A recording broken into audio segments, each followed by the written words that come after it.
میں ایک ایک جملے میں 5 سوالات کر کے اپنی گفتگو سمیٹتا ہوں۔ میرا پہلا سوال یہ ہے، اور یہ ہمیشہ کرتا ہوں، کہ جب آپ نے باڑ لگایا، فوج ڈپلائمنٹ کی، ایف سی ڈپلائمنٹ کی، انٹیلیجنس ایجنسیاں ہیں، پولیس ہے، وفاقی صوبائی حکومت اور سول ایڈمنسٹریشن ہیں، تو یہ دہشت گرد کیسے آتے ہیں؟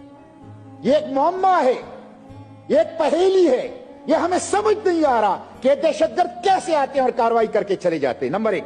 نمبر 2، اگر آپ کہتے ہیں کہ افغانستان سے آتا ہے، تو افغانستان سے تو 5 اور ممالک کے سرحدات بھی ملے ہوئے ہیں، وہاں تو امن ہے، تاجکستان، ازبکستان، ترکمانستان، چین، ایران، وہاں تو 20 سال سے ہم نے کوئی خودکش حملہ نہیں دیکھا، آخر ہمارے ہاں یہ کیوں ہوتا ہے؟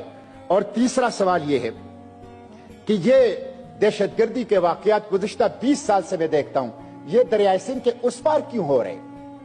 خیبر میں، اورکزئی میں، کھرم میں، وزیرستان میں، باجوڑ میں، ممن میں، سوات میں، پشاور میں، لکی مروت میں، یہ وہاں کیوں ہو رہے ہیں؟ کیا انڈس سرحد ہے؟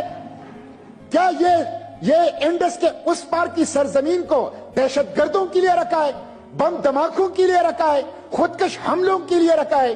اور مسٹر اسپیکر، آخری سوال تو میں چیف جسٹس سے پوچھتا ہوں، میں چیف جسٹس سے پوچھتا ہوں، آپ کو نظر نہیں آ رہا 18 خودکش حملے؟